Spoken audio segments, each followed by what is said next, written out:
అత్యాధునిక labs, international collaborations, advanced placements. మీ dream career ని రీచ్ అవ్వడానికి మీ best choice Godavari global university. నమస్తే, వెల్కమ్ టు ఐ డ్రీమ్. నేను మీ యాంకర్ ప్రత్యూష. ఈరోజు మనతో పాటు వంటింటి చిట్కాలకి కేర్ ఆఫ్ అడ్రస్ అయిన చిట్టిబొట్ల మధుసూదన్ శర్మ గారు మనతో పాటు ఉన్నారు. సార్తో మాట్లాడదాం, మన నిమిషాలు తెలుసుకుందాం. నమస్తే సార్. నమస్తే. ఎలా ఉన్నారు సార్? బాగున్నానమ్మా, మీరు ఎలా ఉన్నారు? నేను కూడా చాలా బాగున్నాను సార్. సో ఇప్పటి వరకు మనం గ్యాస్ట్రిక్ ప్రాబ్లమ్కి ఎన్నో వీడియోస్ చేసాం సార్. సో మీరు కూడా ఐ డ్రీమ్ మీడియాలో చాలా వీడియోస్ ఉంటాయి. బట్ నా డౌట్ ఏంటంటే, ఇప్పుడు చాలామంది హాస్టల్స్లో ఉంటారు, పీజీస్లో ఉంటారు, ట్రావెల్ చేస్తూ ఉంటారు. సో గ్యాస్ట్రిక్ పెయిన్ అనేది చాలా విపరీతంగా ఉంటుంది, సడన్గా వస్తుంది, అసలు భరించలేనంత పెయిన్ వస్తూ ఉంటుంది ఒక్కొక్కసారి. సో దీనికి ఇంగ్లీష్ మెడిసిన్ ఈజీగా వేసేసుకుంటుంటారు, ఇన్స్టెంట్గా రిలీఫ్ వస్తుంది అని. బట్ రిలీఫ్ వస్తుంది కానీ దానివల్ల వచ్చే సైడ్ ఎఫెక్ట్స్ చాలా ఉంటాయి. అలా కాకుండా అందరికీ అందుబాటులో ఉండాలి, అంత త్వరగా రిలీఫ్ రావాలి, ఇలా ఏమైనా మెడిసిన్ ఉందా మీ దగ్గర ఇన్స్టెంట్గా తగ్గించే విధంగా? ఏమైనా చిట్కా చెప్తారా? చాలా ఉన్నాయమ్మా. ఆల్మోస్ట్ 99% మందికి ఇంగ్లీష్ మందు అవసరం లేకుండా ఇప్పుడు నేను చెప్పబోయేటువంటి ఔషధం వాడుకోవడం వల్ల ఆ మెడిసిన్ ఎంత పనిచేస్తుందో అంత సమర్థవంతంగా పనిచేసేటువంటి ఫార్ములాని ఇప్పుడు చెప్పబోతున్నానమ్మా. ఓకే. సో గ్యాస్ట్రిక్ ట్రబుల్ సమస్య చాలా కామన్ అయిపోయింది. సో చిన్నపిల్లల నుంచి పెద్దల వరకు దీనికి రకరకాల కారణాలు, మానసిక ఒత్తిడి కారణం కావచ్చు, టయానికి ఆహారం తీసుకోకపోవడం కారణం కావచ్చు, నీళ్లు సరిగా తాగకపోవడం కారణం కావచ్చు, వాతావరణ కాలుష్యం కారణం కావచ్చు, సో టయానికి నిద్రపోకపోవడం కారణం కావచ్చు, స్పైసీ ఫుడ్ తీసుకోవడం కారణం కావచ్చు, తర్వాత ఈ మసాలా పదార్థాలు, బేకరీ పదార్థాలు ఇలాంటివి ఎక్కువ తీసుకోవడం కారణం కావచ్చు. సో కర్నూలు శాపానికి అనేక కారణాలు అన్నట్లు అనేక కారణాల వల్ల గ్యాస్ట్రిక్ ట్రబుల్ వస్తుంటుందమ్మా. సో ఏ కారణం వల్ల వచ్చినప్పటికీ మనకు కావాల్సిందండి దాని నుంచి బయటపడడం, అంతే కదమ్మా. ఆ బాధ నుంచి బయటకు రావాలి. సో దానికి ఎలాంటి ఔషధాన్ని తయారు చేసుకోవాలంటే, ఒక్కసారి తయారు చేసి పెట్టుకుంటామా మనం రెగ్యులర్గా వాడుకోవడానికి కూడా కొన్నాళ్ళ పాటు వాడుకునే దానికి కూడా ఈ యొక్క ఔషధాన్ని వాడుకోవచ్చు. అప్పుడప్పుడు తయారు చేసుకోవాల్సిన అవసరం లేదు. ఒక్కసారి తయారు చేసి పెట్టుకుని కొన్నాళ్ళ పాటు కావాలంటే వాడుకోవచ్చు. దీనికి శొంఠి పొడి ఒక 50 గ్రాములు. శొంఠి పొడి మనకు మార్కెట్లో దొరుకుతుంది, శొంఠి కొమ్ములు మనకు మార్కెట్లో దొరుకుతాయి. మనకు కొమ్ములు తెచ్చుకొని దంచుకోవచ్చు, లేకపోతే శొంఠి పొడి అని వాడుకోవచ్చు. 50 గ్రాముల శొంఠి పొడిలో వామును కాస్త వేయించేసేసి పౌడర్ లాగా తయారు చేసేసుకొని 25 గ్రామ్స్ వాము పొడి కలుపుకోవాలి. దీంతోపాటు సోంపు గింజలను కాస్త వేయించేసేసి పొడి చేసేసి ఒక 25 గ్రామ్స్ సోంపు గింజల పొడి. 50 గ్రాముల శొంఠి పొడిలో 25 గ్రాములు వాము పొడి, 25 గ్రాములు సోంపు గింజల పొడి. వీటికి ఏమేమి తోడు చేయాలంటే పుదీనా ఆకు పొడి కలపాలమ్మా. చాలా స్పీడ్గా పనిచేస్తుంది పుదీనా ఆకు పొడి కలిసినటువంటి ఇట్లాంటి మందులు. సో పుదీనాకును మనకు సంవత్సరం అంతా పుదీనాకు దొరుకుతుంది మార్కెట్లో. తెచ్చుకొని కడిగేసేసి తుడిచేసేసి బాగా 2-3 రోజులు బాగా ఎండబెట్టేసేస్తే బాగా క్రిస్పీగా తయారైపోతుంది అన్నమాట. సో మిక్సీలో వేసేస్తే చాలా ఈజీగా పౌడర్ అయిపోతుంది. ఆ పుదీనాకు పొడి ఒక 10 గ్రామ్స్ మాత్రమే తీసుకోవాలి. ఇలాంటి ఫ్రెష్గా తయారు చేసినటువంటి పుదీనా ఆకు పొడిలు కూడా మనకు మార్కెట్లో దొరుకుతున్నాయమ్మా. సో అట్లా తటస్థపడేట్లయితే అలాంటి ఆకు పొడి తీసుకున్నా సరిపోతుంది. సో పుదీనా ఆకు పొడి ఒక 10 గ్రాములు తీసుకోవాలి. చివరగా మన ఇంట్లో వాడేటువంటి ఇంచుమించు ప్రతిరోజు వాడేటువంటి వంట సోడా 10 గ్రాములు వాడుకోవాలమ్మా, ఎక్కువ వాడుకోకూడదు. సో పుదీనాకు పొడి కూడా 10 గ్రాములు తీసుకోవాలి, వంట సోడా కూడా 10 గ్రాములు తీసుకోవాలి. కానీ సోడా వల్ల కొంచెం మనకి ప్రాబ్లం అవుతుంది అంటారు కదా సార్? అదే మంచి ప్రశ్న అడిగాము, చాలా మంది డౌట్ పడుతుంటారమ్మా. సో ఇమ్మీడియట్గా పనిచేసేదానికి ఉపయోగపడుతుంది. తర్వాత ఇంకోటి కొద్ది ప్రమాణంలో కొన్ని రోజుల పాటు వాడుకోవడం వల్ల ఎలాంటి ఇబ్బంది ఉండదమ్మా. ఈ సోడా పొడి అని అంటుంటారు కొన్ని ప్రాంతాల్లో, వంట సోడా అని చెప్పేసి కొంతమంది అంటారు. ఎక్కువ ప్రమాణంలో ఎక్కువ రోజుల పాటు వాడుకోవడం వల్ల దానివల్ల కొన్ని ఇతర ఉపద్రవాలు వచ్చేటువంటి పరిస్థితి ఏర్పడుతుంటుంది. కాబట్టి కానీ మరి ఈ చెప్పినటువంటి పద్ధతులు, ఫర్ ఎగ్జాంపుల్ టోటల్ పౌడర్లో 10 గ్రామ్స్ మాత్రమే కలిపాము ఇప్పుడు, అంతే కదా. ఇప్పుడు శొంఠి పొడి 50 గ్రాములు, సోపు 25 గ్రాములు, వాము 25 గ్రాములు, శొంఠి 50 గ్రాములు, అదేవిధంగా పుదీనా 10 గ్రాములు తీసుకున్నాం. ఆల్మోస్ట్ ఇవన్నీ కూడా 125 గ్రామ్స్ ఆ రేంజ్లో ఉన్నప్పుడు దీనికి తోడు మనం ఏం చేస్తున్నాం అంటే 10 గ్రాములు మాత్రమే కలుపుతున్నాం. చాలా తక్కువ ప్రమాణం.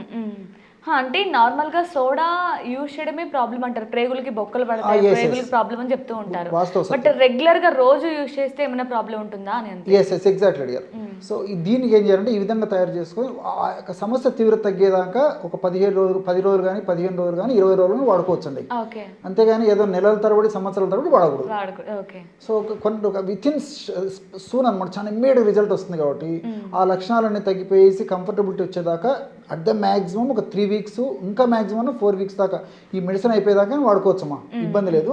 తర్వాత మాత్రం కొన్నాళ్ళు ఆపేశారు. ఓకే. కాబట్టి అంటే ఆపినా జనరల్ చాలా తక్కువ ప్రమాణంలో కాబట్టి ఇబ్బంది కలగదు, కానీ ముందు జాగ్రత్తగా ఉండడం మంచిది. ఓకే. సో ఈ విధంగా తయారు చేసుకున్నటువంటి పౌడర్ని అన్నిటి కలిపేసేసి ఒక గాజు సీసాలో నిల్వ ఉంచుకొని ఉదయం ఆహారం తర్వాత ఒకసారి, రాత్రి ఆహారం తర్వాత ఒకసారి, మ్యాక్సిమం హాఫ్ టీ స్పూన్, అది మ్యాక్సిమం డోసు, పావు teaspoon minimum dose, maximum dose half teaspoon. So పావు టీ స్పూన్ నుంచి హాఫ్ టీ స్పూన్ వరకు ఒక 100 ml వాటర్లో కలుపుకొని తీసుకుంటున్నారు.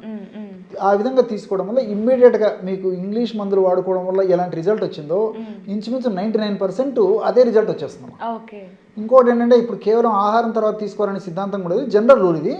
ఎవరికైనా ఇప్పుడు సడన్గా సమస్య వచ్చింది, వెంటనే తగ్గాలి ఆ ప్రాబ్లము, అలాంటప్పుడు కూడా మరి ఆహారంతో నిమిత్తం లేకుండా 100 ml వాటర్లో ఈ పౌడర్ కలిపి తీసుకోవడం వల్ల విత్ ఇన్ సూన్ చాలా ఫాస్ట్గా ఆ లక్షణాలు తగ్గిపోతాయి. ఓకే. కంఫర్టబుల్ వస్తుంది. ఓకే. అంటే ఈ గ్యాస్ట్రిక్ ప్రాబ్లం అనేది డైలీ కూడా కంటిన్యూగా ఉండదు సార్. ఈ రోజు వచ్చింది అనుకోండి, రోజు ట్యాబ్లెట్ వేసుకుంటాం, మళ్ళీ రేపు రాదు, 2 రోజులు, మళ్ళీ నెక్స్ట్ ఒక 2 days తర్వాత ఫుడ్ తినకపోతేనే అప్పుడు ప్రాబ్లం వస్తూ ఉంటుంది.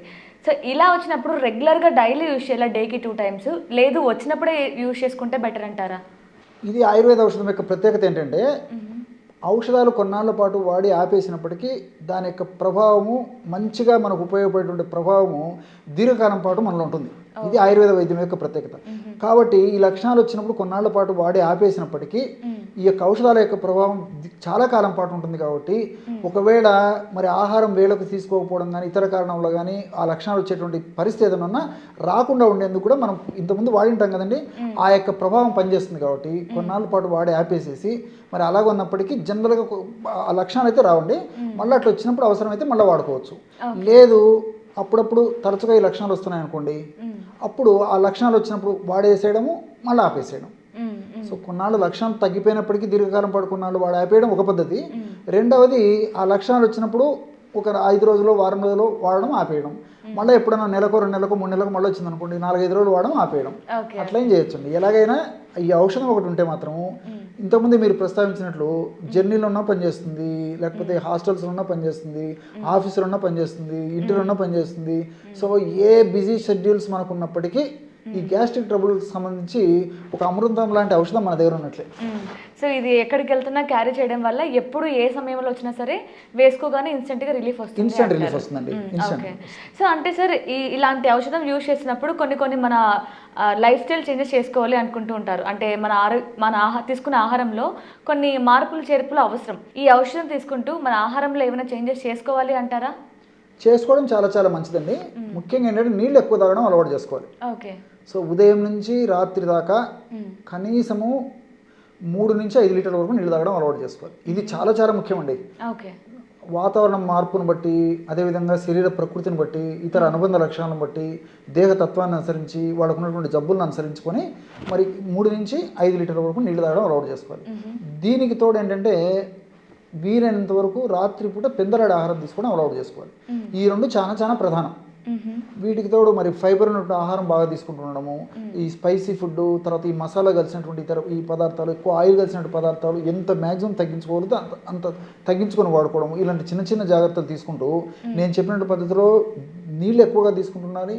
రాత్రి వీలైనంత వరకు పెందలాడే ఆహారం తీసుకోవాలి. ఈ 2 మన ఆరోగ్యంలో ముఖ్యంగా గ్యాస్ట్రిక్ ట్రబుల్ సమస్యను తగ్గించడంలో దాదాపు 60%, 70% ఉపయోగపడితే మిగతావన్నీ కూడా 30% ఉపయోగపడతాయి. కాబట్టి ఈ రెండిట్లో ప్రత్యేక శ్రద్ధ వహించడం చాలా చాలా అవసరం అండి. Okay.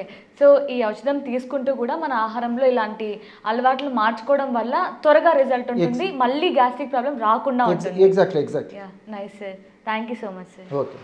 And for more videos, Please subscribe to iDream channel. Subscribe to iDream Media. Please subscribe to iDream. Please subscribe to iDream. Please subscribe iDream. And please subscribe to iDream. For more videos, subscribe to iDream. please like, share and subscribe to the channel. Congratulations, iDream. Subscribe to iDream. Subscribe to iDream. So subscribe to iDream Media. iDream team అందరికి huge congratulations. Please subscribe iDream Media. Please subscribe to iDream. Subscribe iDream. Please subscribe to iDream. iDream అంటే నా కళల channel subscribe చేసుకున్న నోరు తిరుగుతలేదు, మీరైతే గంట గుర్తు కొట్టండి. For more such videos, please subscribe to iDream. Subscribe to iDream. Please subscribe to iDream. Please subscribe iDream Media. Please do subscribe to iDream. Please subscribe to iDream Media. For best entertainment and information, please subscribe iDream. And don't forget to subscribe to iDream.